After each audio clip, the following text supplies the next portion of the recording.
a la última sesión del módulo de cáncer de mama dentro del primer curso latinoamericano de ginecología oncológica. Esta noche nos complace cerrar con broche de oro el módulo de cáncer de mama, perdón, el módulo de cáncer con el tema de cáncer de mama y embarazo. Durante la sesión se va a enviar el link de asistencia para que registren por favor su asistencia. Este link será enviado en el chat de YouTube y en el chat de Zoom. Por favor, no salga de la plática sin registrar su asistencia. Una vez más, les recuerdo que aquellas personas que han cumplido con el 80% de la asistencia al módulo, que son estas 4 pláticas que hemos tenido durante el mes de enero, serán acreedores a su constancia mensual, la cual se va a enviar a su correo electrónico registrado en los links dentro de los primeros 10 días del mes de febrero. Por favor, tengan paciencia debido a que son muchas las personas que han estado con nosotros, recibirán su constancia si es que han cumplido con el 80% de la asistencia. Sin más preámbulo, voy a presentar al coordinador de esta noche. Tengo el honor de presentar al doctor Iván Romero Cuadra, quien es ginecólogo oncólogo egresado del Hospital de Ginecobstetricia número 4, Luis Castelazo Ayala, del IMSS, quien se encuentra actualmente fungiendo como jefe de servicio en Nicaragua. Le damos la bienvenida al doctor. Bienvenido, doctor. Muchas gracias por acompañarnos y le cedo la palabra para la coordinación de la plática del día de hoy. Buenas noches, doctora Ballestero. Buenas noches a todos por esta invitación. Es un gusto para mí estar coordinando esta última charla del módulo de cáncer de mama y realmente es un honor para mí estar aquí presentando a una gran maestra en la oncología, la doctora Eva Rubalcaba Limón, fue egresada de ginecología oncológica en el Instituto Nacional de Cancerología, maestría y doctorado en ciencias médicas por la UNAM, México, académica de número en la Academia Mexicana de Cirugía. Tiene algunos méritos por cargos previos como presidenta del Comité de Investigación de FUCAM, secretaria de la Asociación Mexicana de Mastología, vocal de la Sociedad Mexicana de Oncología, presidenta de examen de ginecología oncológica del Consejo Mexicano de Oncología, vocal de comisión científica de la Academia Mexicana de Cirugía. Actualmente funge como subdirectora de enseñanza e investigación de FUCAM.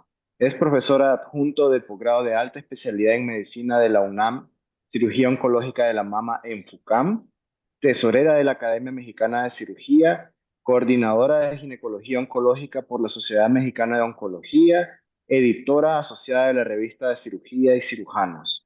Tiene más de 28 publicaciones con más de 20 capítulos de libros escritos, 92 trabajos presentados en congresos como autora o como coautora, más de 200 conferencias y revisora en revistas indexadas. Es para mí un honor presentarles a ustedes a la doctora Eva Rubalcaba Limón, quien nos va a presentar el tema de cáncer de mama y embarazo. Adelante, doctora.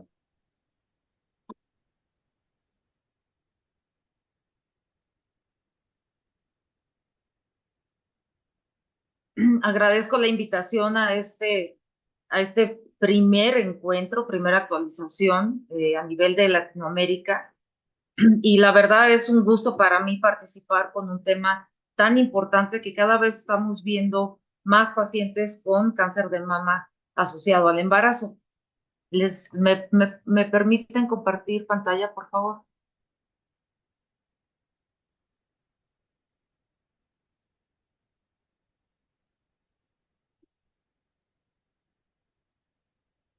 Tengo inhabilitada la función.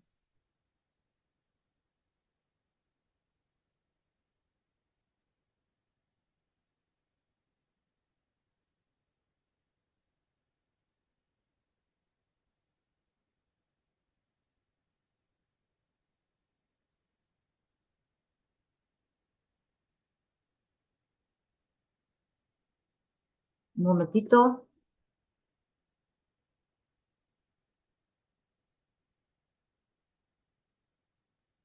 ¿Ya me ven ahí? Sí, doctora, ya se ve. Muchas gracias. Muy bien, entonces, pues es un tema que cada vez estamos eh, más en contacto y realmente los cambios que ha habido en cuanto al diagnóstico y el tratamiento, pues prácticamente no han cambiado mucho, ya que pues, es una entidad muy difícil tanto de diagnosticar como de tratar, entonces hay que ser muy cautelosos con el bienestar materno-fetal. Como todos ustedes saben, pues bueno, la definición de cáncer de mama asociado al embarazo, pues ha cambiado durante el tiempo. Esto antes se decía o se argumentaba que cualquier cáncer de mama que se identifique durante el embarazo o inclusive durante la lactancia, así llámese 2, 3, 4 años de lactancia, se consideraba como cáncer de mama y embarazo o asociado al embarazo. En la actualidad, la definición que es más aceptada es aquel cáncer de mama que se diagnostica durante el periodo de gestación o durante el primer año posterior a la terminación del embarazo, sea cual sea la vía de nacimiento. Este ocurre generalmente en el 20% de las mujeres con cáncer de mama muy jóvenes, es decir, en menores de 30 años, es en donde más prevalencia vemos esta entidad eh, y cada vez vemos que incrementa la tasa. En Estados Unidos, en un estudio en el estado de California, la prevalencia es de 1.3 casos por cada 10,000 nacidos vivos, que esto más o menos corresponde a 1 de cada 3,000 embarazadas. Y la frecuencia, pues sabemos que va en aumento, al igual que otros cánceres, pero el de mama es el que más tiene, digamos, la prevalencia en progresión. En los últimos 30 años se ha visto que todas las neoplasias asociadas al embarazo han incrementado, como lo es el melanoma, cervicuterino, ovario también, y en mujeres arriba de 35 años prácticamente se duplicó la tasa en un lapso de 14 años. Entonces esto es muy alarmante. Cuando ustedes revisan la prevalencia o quieren estudiar cáncer de mama y embarazo, pueden, en algunas series se comenta que es la neoplasia maligna más frecuente asociada al embarazo, pero esto va a depender muchísimo de qué cáncer en la mujer es más frecuente en ese país. En algunos, el cáncer cervicuterino es el que más se asocia al embarazo y no el cáncer de mama. Entonces, mucho va a depender de las características de la población y la prevalencia que tengan en cuanto a la incidencia de cáncer de mama. Lo que se ha visto, este es un estudio italiano, en donde se evaluó, se hizo una evaluación quinquenal, es decir, cada 5 años, y lo que se vio es que el tratamiento de estas mujeres embarazadas con cáncer de mama incrementó en un 10%, el uso de quimioterapia aumentó en un 31% y también hubo una mayor cantidad de nacidos vivos. Hubo una disminución de nacidos pretérminos, pero la sobrevida a través de estos quinquenios prácticamente se ha mantenido muy semejante en comparación con las mujeres no embarazadas. Las características, bueno, ya sabemos, esto es prácticamente muy similar a la mujer no embarazada, predomina el carcinoma ductal infiltrante en más del 90%, pero desafortunadamente los estamos diagnosticando en etapas prácticamente localmente avanzadas, que son tumores grandes, ganglios eh, tanto axilares como en otras áreas linfoportadoras, ganglios positivos, predominan los tumores pobremente diferenciados. Generalmente hay una tendencia a que en cuanto a los subtipos, pues estos no expresen receptores hormonales y la sobreexpresión de los tumores HER2 es prácticamente similar a las no embarazadas. En algunas series van a encontrar que predominan los tripletes negativos, los HER2, y en otras series van a encontrar que los luminales B son los más frecuentes. Entonces, como les comento, mucho tiene que ver la casuística que tenga cada serie o eh, cada publicación, mucho va también a depender de qué tan claros son en la captura que tienen de estos casos, porque ya saben que existe un subregistro y esto es mayor en los países en vías de desarrollo como el nuestro y muchos de Centro y Sudamérica. Entonces, aquí tenemos una comparación. Esta es una revisión de de muchas publicaciones en donde se hace la comparación de mujeres, de las características de las pacientes y de la enfermedad, comparando mujeres embarazadas y no embarazadas. Como pueden ver, pues es un muy buen número de pacientes embarazadas, que son 662, comparado con las pacientes no embarazadas. Lo que podemos ver es que las etapas 2 predominan en las pacientes embarazadas, los tumores pobremente diferenciados también, los receptores hormonales negativos también es mayor en las embarazadas y aquellos subtipos triples negativos. Entonces, como ya lo comenté antes, pues la tendencia a que sean características de la enfermedad o que sean tumores de mal pronóstico sí incrementa en las mujeres embarazadas, pero hay que tomar en cuenta que el momento del diagnóstico es de suma importancia para de ahí establecer el pronóstico. Y no quiere decir que a las mujeres embarazadas les vaya peor en comparación con las no embarazadas. Esto sí tomamos en cuenta la edad, o sea, si las pareamos por edad, por etapa, etcétera, o sea, generalmente este mal pronóstico de de diagnosticar el cáncer de mama durante la gestación es por las características tumorales, por las características de la enfermedad y porque son prácticamente mujeres jóvenes. Aquí tenemos otra comparación en donde la edad de diagnóstico es de 34 años versus 38 años en mujeres no embarazadas y la sobreexpresión de HER2 y triples negativos pues sí es mayor, aunque en algunas series se comenta que no es estadísticamente significativa estas diferencias cuando se ajusta el análisis multivariado por edad y otros factores propios de la enfermedad. En cuanto a publicaciones que tenemos nacionales, este es un estudio del Instituto Nacional de Cancerología en donde se identificaron durante estos años 87 casos. De todos estos casos, las mujeres embarazadas correspondió a 1.42% del total de los casos de cáncer de mama. Prácticamente la mitad de los casos se encontraban en etapa 3.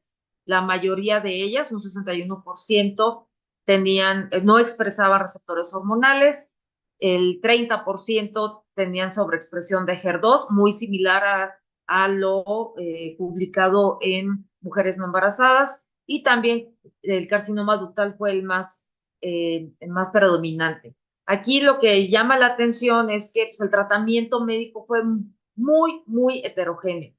Esta publicación fue de hace 10 años y en aquel entonces como no había no estaban tan homologados los criterios para tratar el cáncer de mama durante el embarazo o asociado al embarazo, entonces algunos optaban por cirugía de inicio, el uso de quimioterapia durante la gestación, aunque se iniciara en el segundo trimestre, pues había muchas dudas si dar el esquema completo o disminuir la dosis o cambiar los agentes de quimioterapia. Entonces, por eso el tratamiento en aquel entonces era muy, muy interesante.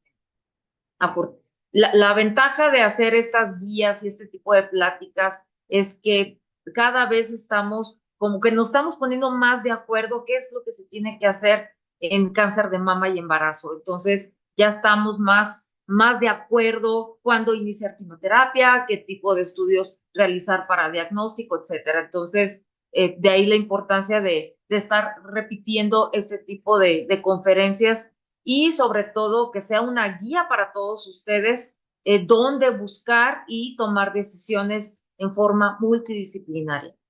En el Instituto Nacional de Perinatología yo creo que es uno de los centros en donde más casuística tiene de cáncer y embarazo, no únicamente cáncer de mama, sino como pueden ver en la tabla, digo, aunque este fue un estudio de hace algunos años, cáncer de mama pues también no cambia mucho respecto a lo publicado en otras series nacionales, aunque sean series de casos. También predominó el carcinoma ductal infiltrante y la edad promedio es de 34 años. Entonces, En esto estamos muy parecidos en cuanto a lo publicado a nivel internacional. Y nacidos vivos, pues, prácticamente es menos de lo que esperamos o en comparación de lo que se reporta. Y el tratamiento en este entonces, pues también era algo muy heterogéneo, pero cada vez están atendiendo mucho más pacientes con esta neoplasia. Y la verdad es que es un excelente lugar para referir a nuestras pacientes. Sabemos que es un gran problema el tratar de abordar este tipo de situaciones. Primero, la dificultad de la definición, porque hay mujeres, como les comentaba, que continúan su lactancia por 2 años y ya no sabemos si fue asociado al embarazo o si tomamos en cuenta el tiempo de lactancia. Entonces, sí hay que estandarizar la definición y ser contundentes en que es cuando se interrumpe el embarazo 1 año después. Ya después de 2 años ya no se considera asociado al embarazo. Es difícil diagnosticarlo, ya que si no se cuenta con la sospecha, pues difícilmente vamos a poder realizar una biopsia y mucho menos referirla a un lugar donde se atienden pacientes de cáncer. También existe retraso en la confirmación, porque muchas veces estamos como sospechando, pero si no se realiza una biopsia o damos tratamiento como si fuera una mastitis, que es muy común en el embarazo, y estamos como tercos en que sí es una mastitis y no mejora, pues caray, o sea, como dicen, piensa mal y acertarás. Entonces muy probablemente estemos ante un cáncer de mama asociado al embarazo. Como ya lo comenté, pues cada vez estamos viendo más casos de cáncer de mama y embarazo, y pues desafortunadamente el pronóstico de estos tumores pues es malo, pero, o sea, generalmente hay subtipos más agresivos, pero es debido a la edad del diagnóstico y que el tratamiento también pues a veces nos limita en cuanto al uso de algunos agentes, sobre todo terapias blanco. Entonces no podemos tratarlos como si fuera una mujer no embarazada. Entonces, algo más, lo muy importante es, ¿por qué el retraso en el diagnóstico? Bueno, la primera es porque hay cambios fisiológicos en la glándula mamaria, hay mayor congestión. Entonces, esto no sabemos si muchas veces no podemos hacer una exploración física adecuada, pues porque le duele, porque sentimos zonas muy induradas y no sabemos si es algún cáncer que se está desarrollando o si son propios los cambios que tiene la mujer por la misma gestación. Y la otra, que es más importante, es que no existe ni la mínima sospecha que se trate de un cáncer durante el embarazo, tanto por parte de la paciente como por parte del profesional de salud. O sea, la culpa es de ambas partes. Entonces, cuando existe la mínima sospecha, pues hay que, ahora sí, utilizar las herramientas que tenemos a la mano para evitar un retraso en el diagnóstico. Se tiene que realizar estudios de imagen, aunque esté embarazada, sí se puede realizar mastografía, y la biopsia no tiene que ser una biopsia con aguja fina, tiene que ser una biopsia con aguja de corte. Se puede utilizar anestesia local sin problema y se puede realizar una biopsia de corte con suficiente cantidad como para establecer el diagnóstico y poder realizar inmunohistoquímica. En cuanto a los estudios de imagen, esto pues se toma en cuenta el beneficio materno y el riesgo fetal, que ahorita lo vamos a comentar. Y generalmente, hasta donde sea posible, se debe utilizar el mandil protector cuando sean estudios donde esté implicada radiación. Acorde a diferentes guías, se considera que la emisión de radiación y la dosis absorbida por el feto es muy baja cuando se realiza la mastografía o inclusive cuando se realiza la tele de tórax. En algunas series recomiendan que ni siquiera es necesario colocar el mandil por la distancia y la baja radiación, además de que los equipos que se utilizan en la actualidad pues emanan poca radiación, pero no está de más utilizar el mandil protector. Y en cuanto a la asociación, el Colegio Americano de Radiología también comenta que la mastografía se considera un estudio de bajo riesgo en cuanto a la dosis absorbida por el feto. En cuanto al ultrasonido, pues todos ustedes lo saben, es el estudio inicial, es un estudio seguro, en donde prácticamente en la totalidad de los casos, en caso de cáncer de mama, vamos a encontrar alteraciones y la ventaja es que también se pueden realizar biopsias guiadas por ultrasonido, ya sea del tumor o inclusive de los ganglios linfáticos axilares o supra o infraclaviculares. Entonces, el ultrasonido es un método seguro durante el embarazo. La mastografía también, ya les mostré las cifras, también se considera un estudio con alta seguridad y la eficacia no llega al 100%, es arribita del 80%, esto es por el incremento en la vascularidad y densidad durante la gestación. Si ustedes han visto una mastografía en una mujer embarazada que está cursando el tercer trimestre, pues prácticamente van a ver, va a ser una mama muy densa y pues tendría que ser evaluada por radiólogos que están acostumbrados a ver mamas densas, es decir, radiólogos que son radiólogos oncólogos o que son radiólogos con alta especialidad en imagen mamaria, que eso sería lo ideal, pero hay muchos lugares que no cuentan con ello. Entonces, por eso que el ultrasonido debe de ser también un estudio complementario. Y la teleradiografía de tórax, pues bueno, también es segura en cualquier trimestre y hay que utilizar el mandil protector. Ahora, ¿qué pasa con la resonancia magnética? Bueno, si tengo una mama densa, pues le voy a recomendar resonancia magnética. Aquí el problema es que para poder evaluar la glándula mamaria, cuando utilizamos este estudio dinámico, necesariamente necesitamos el gadolíneo. Y gadolíneo, este medio de contraste, está contraindicado en el embarazo. Entonces, una resonancia magnética sin medio de contraste prácticamente no es de utilidad. Y como no está contraindicado el gadolíneo en el embarazo, pues no, la verdad es que la resonancia magnética para evaluar mama durante el embarazo no nos sirve. Sí es de utilidad para evaluar en metástasis, para evaluar la columna, esto es sin gadolíneo, la columna torácica y la columna lumbar, en lugar de utilizar la serie ósea metastásica o en lugar de utilizar el gamagrama óseo, donde también está contraindicado. Ahora, en caso de que la mujer ya esté lactando, se considera un procedimiento seguro aún con el medio de contraste, aunque sí se excreta a través de la leche materna y algunas, menos del 1%, se absorbe por el intestino del infante. Lo que se recomienda es suspender la lactancia de 24 a 72 horas. Este dato lo pueden, varía un poquito, pero con suspender 3 días lactancia es un estudio que sí es de utilidad. Y por ahí vamos a encontrar uno que otro series retrospectivas. Por ejemplo, aquí hay uno del Memorial Sloan Kettering, donde se evaluaron 53 mujeres embarazadas con cáncer de mama. Una de cada 4 tenía antecedente familiar de cáncer de mama. Algunas de ellas, después de ser mujeres jóvenes que además tuvieron cáncer de mama, el 32% que se hizo el estudio molecular sí tenía variante patogénica en BRCA. La mayoría de ellas, 84%, con autodetección de un nódulo, y cuando se hizo, muchas de ellas se hizo la resonancia magnética con gadolínio, pero porque no sabían que estaban embarazadas. Lo importante de este estudio, digo, tiene sus asegúnes y no van a encontrar un estudio prospectivo en cuanto a resonancia con medio de contraste o no.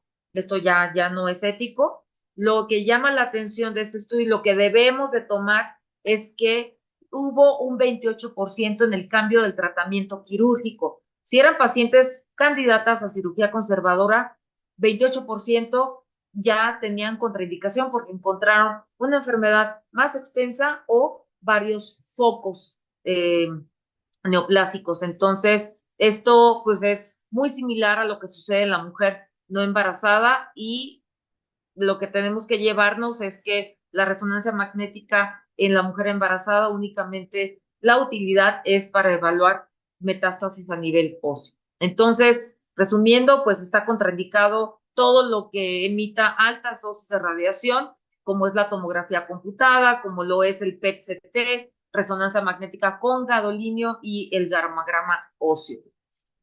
Existe una tendencia en que dependiendo el trimestre se pudiera utilizar el gammagrama óseo, ya que el nivel de exposición y la dosis cambia mucho, todo va a depender de la altura del fondo uterino, pero como pueden ver en la tabla, cuando se utiliza, cuando es un gammagrama ya sea pulmonar o de hueso, el primer trimestre es donde hay más dosis a nivel fetal, y esto es por la forma en que se elimina el material radiactivo, que es a través de la vía urinaria. Entonces se concentra en vejiga y de esta forma pues el feto está más expuesto a esta radiación. Entonces por eso no se recomienda y no es algo que por lo pronto ahorita con las técnicas que tenemos sigue estando contraindicado el gammagrama óseo.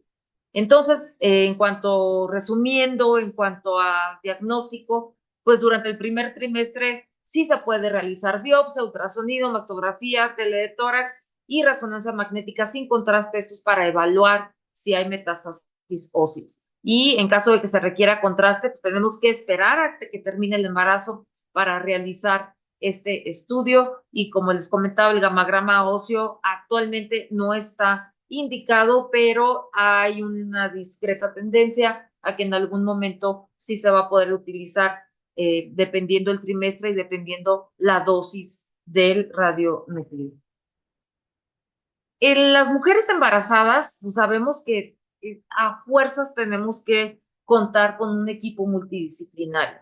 Debemos de tomar en cuenta para hacer una evaluación integral, pues las características de la enfermedad, la etapa, la estirpe, el fenotipo, para saber qué tratamiento es el que le corresponde a esta mujer. Y también tomar en cuenta comorbilidades como diabetes, hipertensión y los antecedentes obstétricos en embarazos previos, en caso de que haya tenido un evento obstétrico anteriormente. Hay que recordar que pues, el promedio de edad es 34 años, pero sí encontramos mujeres arriba de 40 años embarazadas, donde en los estudios, digamos, en sus estudios prenatales, cuando estamos iniciando su evaluación, resulta que tiene ya glucosa alta, que no sabía que era hipertensa, etcétera. Entonces, sí hay que tomar en cuenta todo esto para poder normar una conducta. Y todas las pacientes, y cada vez se toma más relevancia y es más importante este aspecto, es contar con asesoría y consejo. Digo, no nada más de la paciente, sino contar con el apoyo familiar.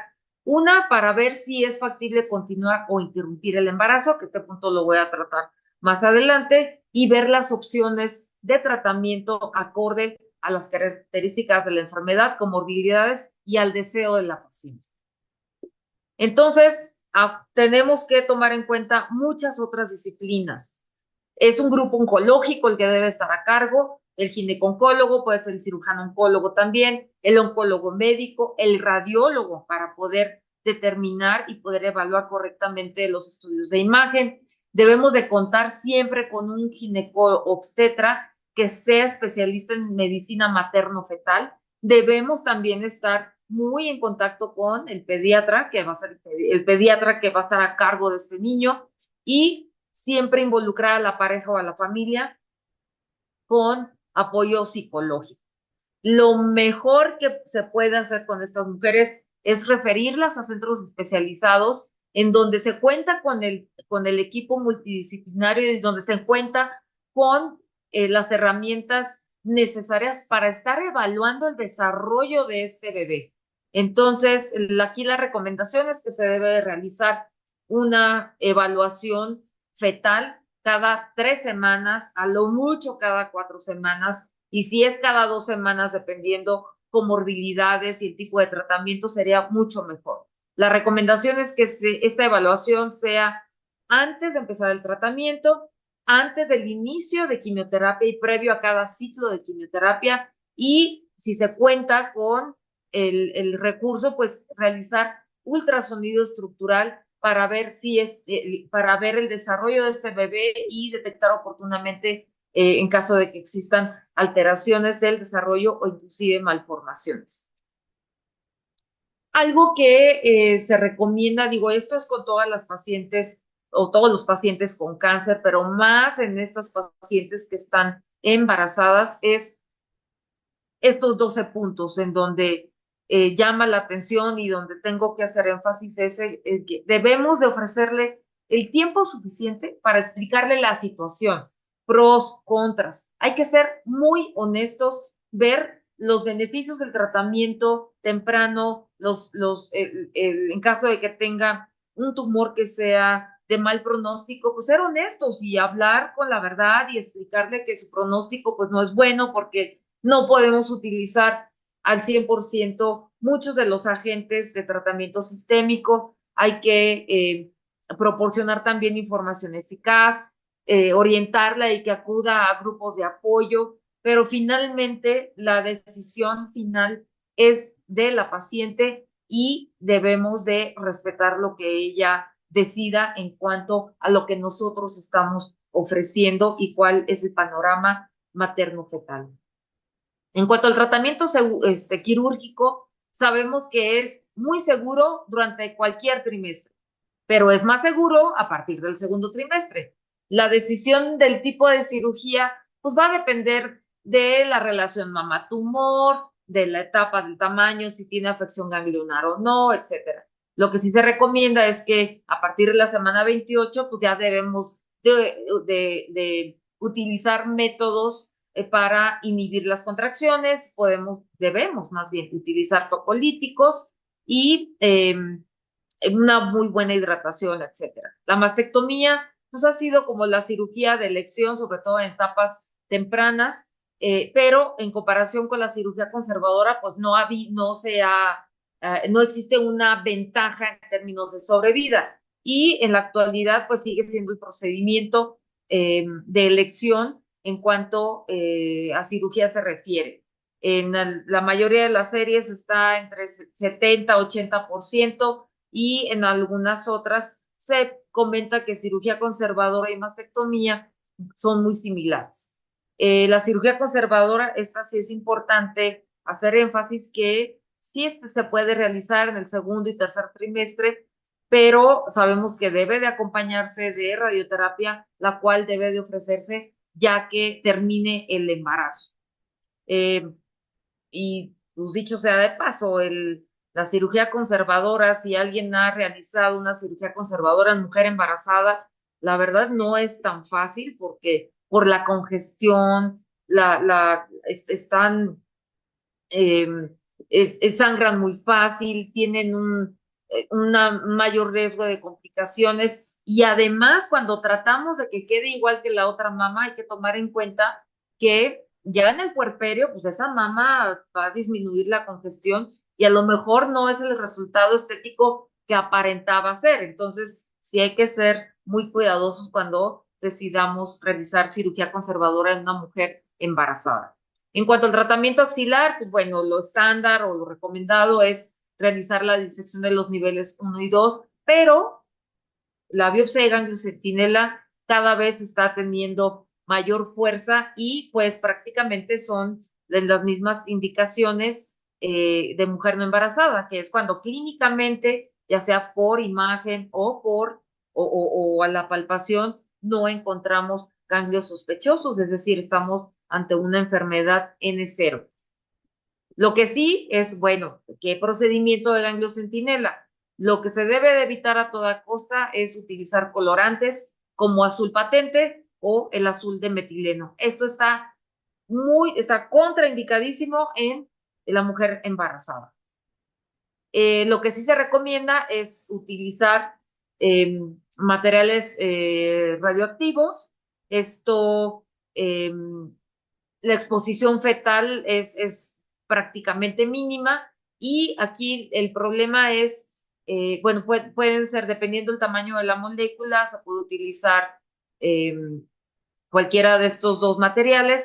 Aquí lo recomendable es que la dosis sea una dosis baja, que sea entre 0.5 a 1 milicuries o su equivalente a 18 o hasta 37 megabecquereles, que es ya la unidad que se utiliza para evaluar el material radioactivo. Y el inconveniente de esta dosis baja es que su vida media prácticamente son 6 horas. Entonces, entre más pronto se opera la paciente cuando se utiliza esta dosis, vamos a tener una mayor efectividad en la detección del ganglio centinela. Si inyectamos a la paciente un día antes y la cirugía es al siguiente día, pues prácticamente no vamos a encontrar, no vamos a tener la efectividad en la detección de ganglio centinela y vamos a terminar haciendo una disección baja o inclusive hacer la linfadenectomía de los niveles 1 y 2. Entonces, como pueden ver aquí la dosis de exposición al feto, cuando se utilizan prácticamente estas dosis, pues son muy bajas y sí es recomendable utilizarlo. Aquí el detalle es que también los estudios que hay en cuanto al uso de radionúclido para realizar ganglio centinela, pues la mayoría están realizados a partir del segundo trimestre. Hay pocos estudios en donde se realiza ganglio centinela con material radioactivo durante el primer trimestre. En general pareciera que es seguro, pero es mucho mejor utilizarlo después de la semana 30, como lo recomiendan las guías de NCCN en su última actualización, y el riesgo de malformaciones congénitas pues prácticamente es muy similar a lo reportado en otras series cuando utilizamos quimioterapia y después utilizamos la técnica de ganglio centinela. O sea, es prácticamente la exposición a quimioterapia es muy similar a la población, cuando este se utiliza a partir del segundo trimestre.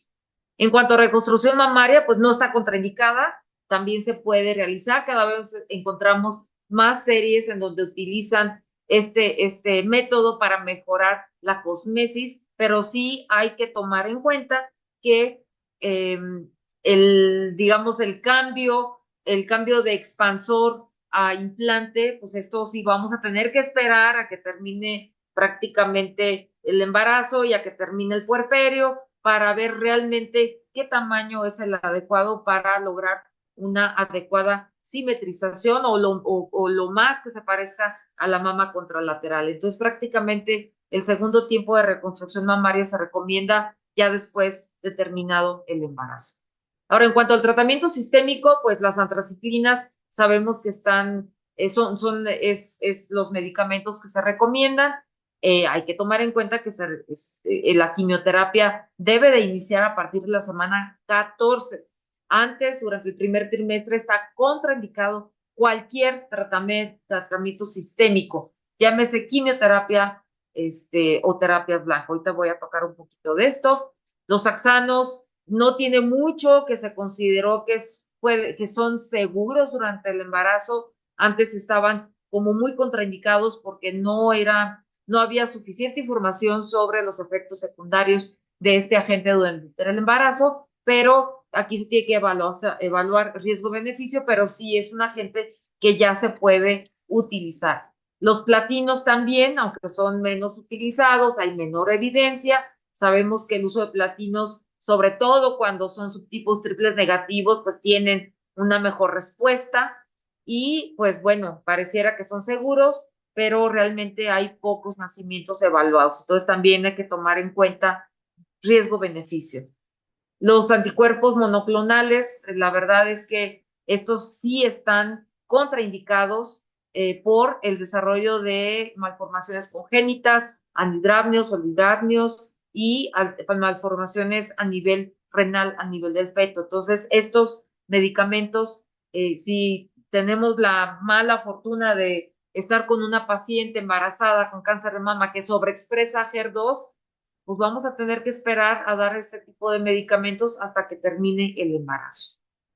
Los otros agentes que sí están permitidos es dar, en lo que está entre paréntesis, es la categoría de riesgo acorde a los diferentes medicamentos durante la exposición y daño a nivel fetal durante el embarazo, pero de alguna forma sí se pueden utilizar, como lo son los estimulantes de colonias, como el filgastrin, antieméticos, sobre todo el ondansetron se considera un medicamento seguro durante el embarazo, y los otros que prácticamente son los medicamentos que se utilizan en la premedicación de la quimioterapia, como la dexametasona, sí se pueden utilizar. Y los que no se pueden utilizar, ya les comenté, es el tratamiento sistémico, pero más bien enfocado, por ejemplo, a hormonoterapia. Hormonoterapia no se puede utilizar durante el embarazo. Primero porque hay sangrado vaginal, puede haber abortos espontáneos, está muy relacionado a anomalías congénitas, y esto puede ser hasta en un 12%, es decir, 8 de cada 100 que utiliza o que se ha documentado el uso de hormonoterapia durante el embarazo, pues va a haber anormalidades congénitas. Otro grupo de medicamentos que está contraindicado es las terapias HER2, como ya lo comenté en la tabla previa, ya sea trastuzumab, pertuzumab, TDM1, estos no se pueden utilizar durante el embarazo. Otros medicamentos que también se consideran terapias blanco es lapatinib, neratinib, inhibidores de ciclinas como ribociclib, palbociclib, y los inhibidores PARP como el olaparib también están contraindicados. En cuanto al uso de bifosfonatos, aquí de alguna forma, o sea, no hay una evidencia contundente que tenga afección a nivel fetal, pero sí se recomienda porque no hay estudios a largo plazo, y en cuanto sabemos que la mujer está embarazada y está bajo este tipo de tratamiento, entonces lo que se hace es interrumpir la exposición a bifosfonatos y al denosumab.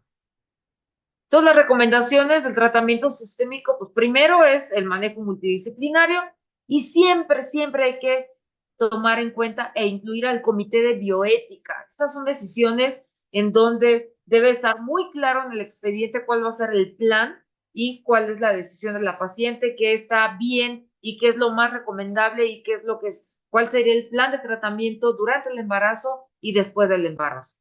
Los esquemas de elección, como ya lo vimos, son el PAC, FEC, AC y los taxanos. Y los platinos también hay que evaluar riesgo-beneficio.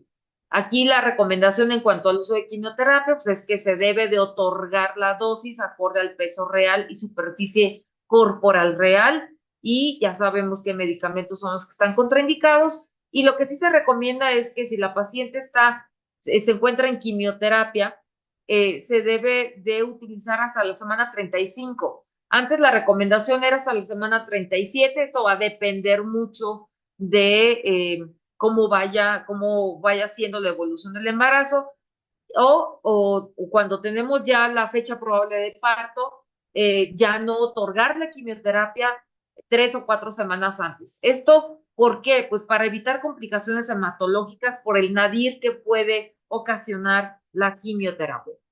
En cuanto a radioterapia, también, ese está también contraindicado en cualquier momento de la gestación, o sea, no se puede utilizar. Sabemos que la dosis fetal de un Gray va a matar al 50% de los embriones, y una dosis de 5 Grays antes de las 18 semanas de gestación prácticamente va a eliminar el 100% de los embriones o de los fetos. Entonces, sabemos que está contraindicado. Por ahí salió por ahí alguna publicación de algunas revisiones de series de casos en donde se propone que en algún futuro puede utilizarse radioterapia durante el embarazo, utilizando las nuevas técnicas, haciendo como más personalizado y sin afectar tanto el tejido, el tejido sano, y etcétera, etcétera, etcétera. Pero al momento la evidencia que tenemos es que si hay daños al feto, puede existir una pérdida fetal, y por lo pronto no está aceptado. A lo mejor en unos, no sé, 20 años ya vamos a tener unos equipos muy, muy sofisticados en donde la exposición a radiación a nivel abdominal pues prácticamente va a ser nula, pero no lo sabemos. Pero por lo pronto no se permite aún, ni siquiera usando radioterapia parcial a la mano. En cuanto al primer trimestre, ya tocando el punto sobre interrupción del embarazo, la verdad es que no hay evidencia que sustente que el interrumpir el embarazo va a brindarle mejor sobrevida a la mujer, a la mamá. Es decir, una mujer que está embarazada y se diagnostica cáncer de mama, lo primero es, ¿continúo o interrumpo el embarazo? Entonces, la única situación o el único escenario en donde se podría tocar este tema es cuando la mujer se encuentra en el primer trimestre y el cáncer es un cáncer avanzado en donde su tratamiento exclusivamente es mediante tratamiento sistémico. Entonces, pues aquí tenemos que iniciar con el tratamiento. Si sabemos que la mujer está en la semana 8 de gestación, ¿no? Supongamos, y se diagnosticó y resulta que es una etapa 13 o es una etapa 4, pero es triple negativo o tiene sobreexpresión de HER2 y no es, además es inoperable porque ya está en una etapa metastásica, pues no hay forma. Entonces, es el único panorama en donde se puede tocar este punto en cuanto a interrupción del embarazo, pero no es para mejorar la sobrevida. O sea, es para iniciar el tratamiento oportunamente. Y como lo pueden ver en las guías de NCCN, es el único panorama en el primer trimestre en donde se puede tocar este punto sobre interrupción del embarazo. Ahora, sí, en el resto de las pacientes, el tiempo y vía de terminación de la gestación, esto tiene que obedecer a indicación obstétrica. Si el producto viene en posición transversa o podálica o como ustedes quieran y tiene indicación de cesárea, entonces la recomendación es que se haga la cesárea, pero no por el hecho de tener un cáncer de mama sea una indicación para cesárea. Es más, la recomendación es que sea un parto, o sea, un parto por vía vaginal. ¿Por qué? Porque esto va a la recuperación de la mujer va a ser más rápida y si la paciente se encontraba en quimioterapia, pues perfectamente puede reiniciar sus ciclos de quimioterapia. Entonces, sí hay que tener mucho cuidado y no abusar de la indicación de cesárea si estamos hablando de cáncer de mama. La indicación de terminación y la vía de terminación tiene que ser por indicación obstétrica, eso que quede muy claro. Y la lactancia, esta sí se recomienda que debe de evitarse en caso que la paciente esté recibiendo quimioterapia o que ya esté iniciando hormonoterapia o que requiera de alguna terapia biológica o terapia blanco o que requiera de radioterapia.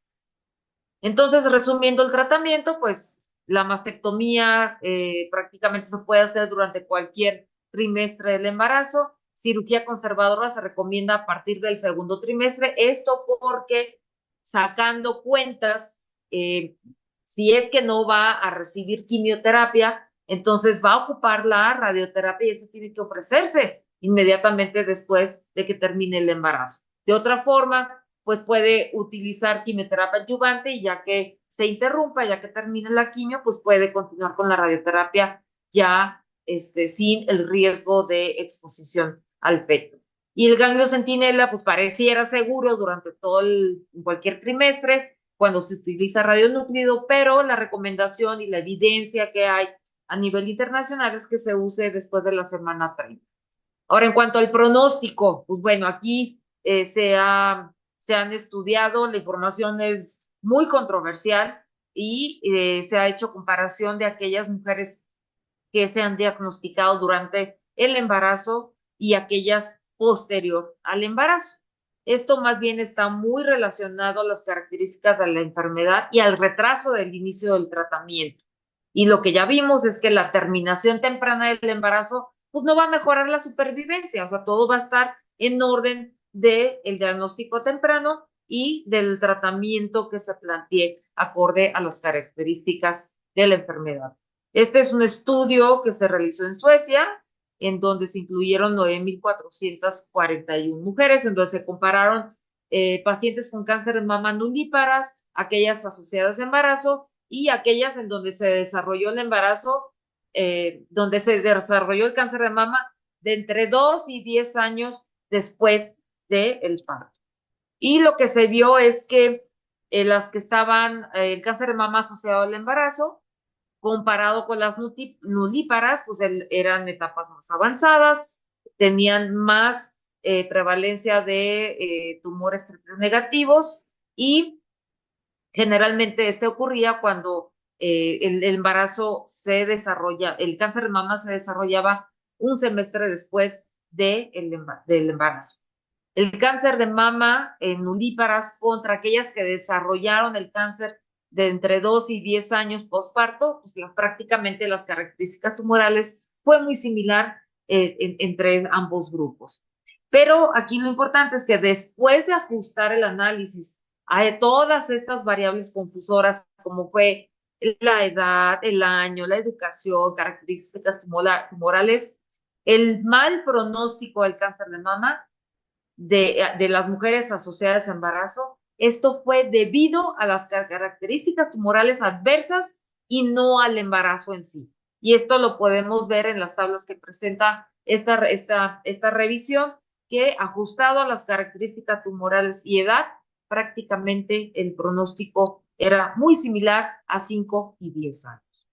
Y finalmente, pues pueden encontrar este tipo de esquemas en algunas de las guías, en donde, dependiendo del trimestre, nos lleva de la mano la conducta que se debe de tomar, si es operable, si es inoperable, el subtipo, digo, el subtipo del tumor, las comorbilidades para ver si empezamos con cirugía o empezamos con quimioterapia, y el tipo de tratamiento quirúrgico para ver si va a ocupar radioterapia después. Entonces, esto es muy importante, que tengan siempre a la mano este tipo de guías para poder tomar decisiones, y siempre recuerden que debe de ser una decisión multidisciplinaria.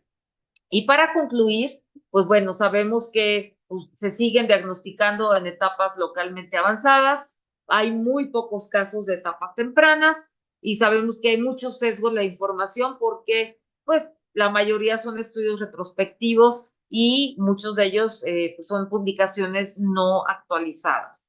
Y pues hay que tomar en cuenta que el pronóstico pues prácticamente está dado por las características de la enfermedad y no el simple hecho de estar embarazada es el que le va a conferir el mal pronóstico. Y lo que es importante es que, insisto mucho que debe de ser un manejo multidisciplinario en instituciones de referencia donde se cuenta con equipos ultrasonidos de alta resolución, donde se cuenta con ginecobstetras especializados en embarazo de alto riesgo y que se cuente también con pediatras y psicólogos, el comité de bioética, o sea, que sea todo un equipo para tomar decisiones, para buscar el mejor desenlace para la madre y para el feto. Y pues muchísimas gracias y estoy a su disposición para comentarios y preguntas. Muchísimas gracias por la excelente presentación, doctora. Sin lugar a dudas, creo que hemos logrado aclarar varias dudas en relación a este tema y la verdad es que la revisión que nos ha presentado el día de hoy ha sido sin lugar a dudas de especial importancia. Tenemos varias preguntas, vamos a tratar de contestar algunas. Creo que una de ellas ya fue contestada durante la clase, pero es importante que tal vez recalquemos. El uso de azul patente en ganglio centinela se contraindica en el primer trimestre y de poder utilizarse a partir de qué trimestre de seguro. Sí, ganglio centinela con colorantes, llámese azul patente o azul de metileno, no debe de usarse durante el embarazo. No, en De ningún acuerdo, trimestre está contraindicado el uso de colorantes durante el embarazo para ganglios centinela. de acuerdo. Siguiente pregunta. Buenas noches. ¿Cuándo terminar la gestación en cáncer de mama? Las indicaciones. Creo que la doctora fue muy clara en donde las indicaciones para terminar el embarazo principalmente son las indicaciones obstétricas, pero no sé si la doctora quiere hacer algún comentario al respecto. Si las indicaciones son obstétricas, lo que sí es que bueno, tenemos una fecha probable de parto, no sé, a las 40 semanas, ¿no? Pero sabemos, pues, que a veces se adelanta 1 o 2 semanas. Entonces, la recomendación es que si la mujer está utilizando, el problema es cuando están en el tercer trimestre y están utilizando quimioterapia. Aquí debemos de ser muy cuidadosos de, a medida que nos acercamos a la fecha probable de parto, pues ya no utilizar este tipo de agentes. ¿Por qué? Porque hay que recordar que existe un nadir, o sea, hay una baja en el conteo de glóbulos blancos, plaquetas y de eritrocitos. Entonces, esto pues sí puede llevar a complicaciones hematológicas durante este periodo. Entonces, la recomendación es que si estamos ya sobre la semana entre 35 y 37, ya no continuar con quimioterapia y tenemos que reiniciarla hasta que ya la mujer se encuentre en puerperio. Ahora, como les comentaba, o sea, el hecho de tener cáncer de mama no quiere decir que tengamos que llevarla a una cesárea. Aquí el problema es que no podemos reiniciar la quimioterapia de inmediato por la herida quirúrgica. Entonces, sí tenemos que esperar al menos un par de semanas para poder reiniciar. Si no, esa herida se nos va a existir una dehiscencia de herida, va a haber riesgo de infección por el nadir que conlleva la quimioterapia ya cuando estemos en puerperio. Entonces, si es vía vaginal, es mucho mejor, es más rápida la recuperación y así podemos retomar el tratamiento oncológico. De acuerdo, tenemos varias preguntas en relación a verde indiosanina, su experiencia en relación a marcaje de angiocentinela para pacientes embarazadas. Precisamente eso es algo que estuve buscando, o sea, en forma intencionada, porque hay poca literatura en cuanto al uso.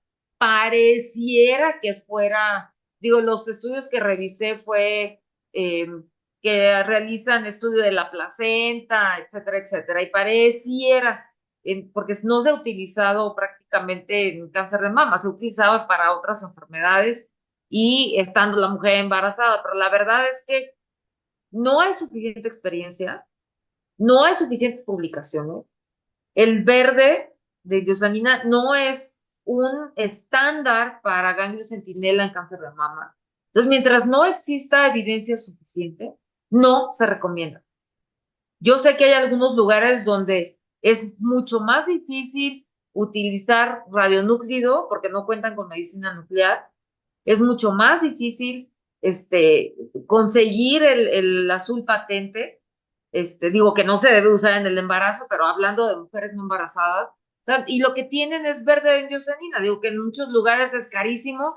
Pues yo me he topado con lugares, por ejemplo, en Guatemala, tengo sé que ahí es como más fácil utilizarlo, pero en mujer embarazada, mientras no haya evidencia suficiente, no hay que utilizarlo. Tengo también varias preguntas en relación a pacientes que ya tuvieron el diagnóstico de cáncer de mama, ya recibieron su terapia, a los cuánto tiempo se recomienda el embarazo. A ver, aquí mucho va a depender. Sabemos que los 2 primeros años de, sobre todo cuando son tumores, es una enfermedad de mal pronóstico, los 2 primeros años son cruciales, ¿no? O sea, no hay un tiempo que digas, no, o sea, después de 2 años te puedes embarazar. No existe. O sabemos que si existe recurrencia, el 75% va a recurrir los primeros 2 años y dependiendo la etapa y dependiendo el fenotipo, pues va a ser el riesgo de recurrencia si va a ser mayor o menor conforme pasa el tiempo. Entonces sabemos que si es un subtipo luminal, pues sabemos que se consideran de buen pronóstico, pero la recurrencia es más tardíamente. Entonces intervienen muchas cosas. Lo que sí es la recomendación es que los primeros 2 años, pues, eviten embarazarse. Ahora, acuérdense que hay un estudio que es el estudio positivo. Son pacientes no metastásicas que tuvieron cáncer de mama, están en hormonoterapia y hubo entre 18 y 30 meses de uso de hormonoterapia, al menos, llámese tamoxifeno o doble bloqueo, y estas pacientes interrumpieron su hormonoterapia para en este lapso poderse embarazar, ya sea en forma espontánea o con técnicas de reproducción asistida, de alta complejidad, etcétera. Pero su límite eran 2 años. Si en 2 años no se embarazó, ya tenían que reiniciar su hormonoterapia acorde a lo que estaba planeado. Entonces, este es un estudio muy interesante, faltan muchos desenlaces por investigar, pero digamos que esta sería como uno de los estudios en donde más o menos nos da idea que después de 2 años, pero en cuanto termine el embarazo, debe de continuar con su tratamiento, en este caso de hormonoterapia. Entonces, se antojaría decir que los 2 años son muy importantes, pero la verdad es que entre más tiempo pase después del cáncer de mama, es mejor. Tenemos dos preguntas en relación a variantes positivas de BRCA1 y BRCA2. ¿Qué conducta se debe tener ante este tipo de pacientes que son diagnosticadas durante la gestación? Si hay que hacer algún manejo diferente o podemos seguir las mismas guías de tratamiento.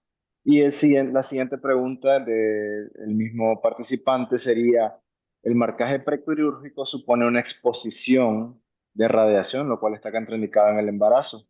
¿Esto se puede realizar aún para cirugía conservadora?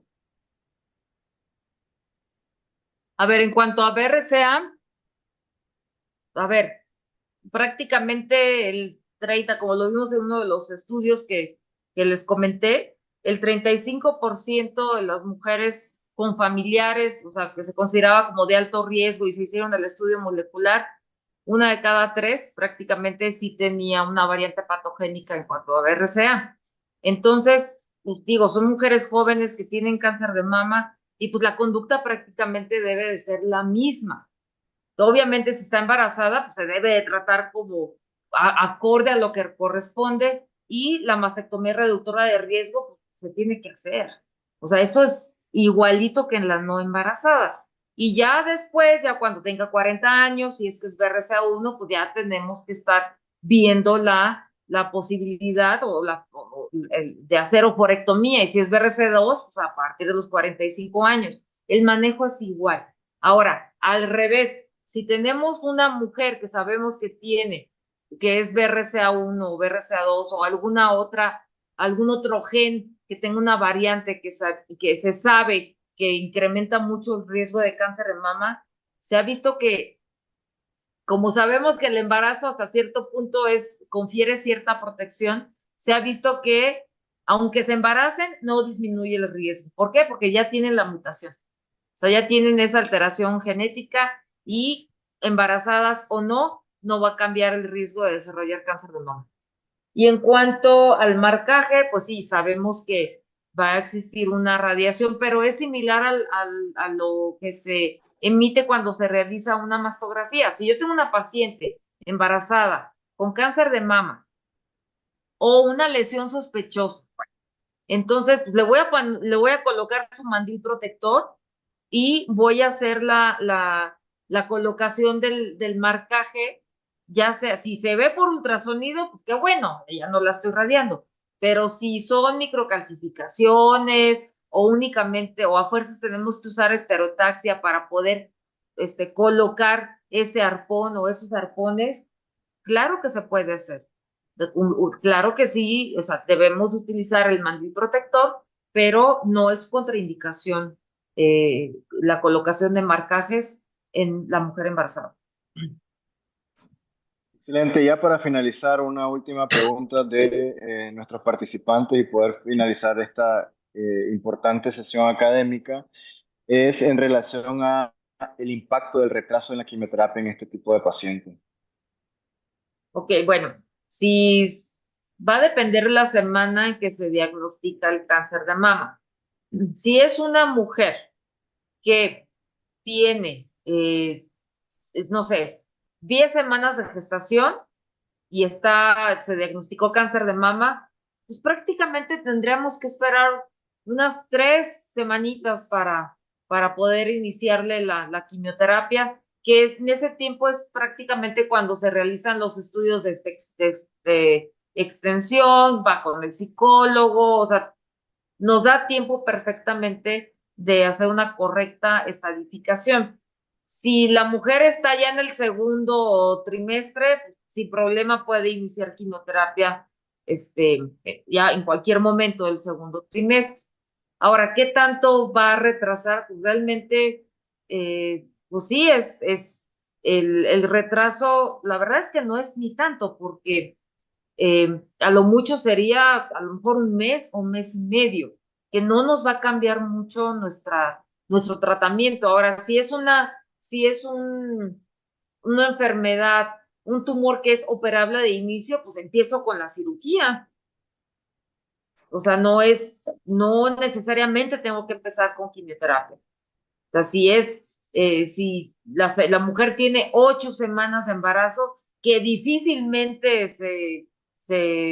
vamos a saber que está embarazada, porque realmente es un embarazo muy, muy temprano, pues se puede ofrecer empezar con cirugía y no retrasarnos 1 o 2 meses para empezar con quimioterapia. Entonces, sí hay formas. Aquí el secreto es sacar cuentas y ver cómo se puede tratar esta mujer, pero sí, o sea, generalmente cuando sabemos que a ver, la verdad es que, ¿cuántas veces nos llega una mujer que dice, ay, estoy embarazada?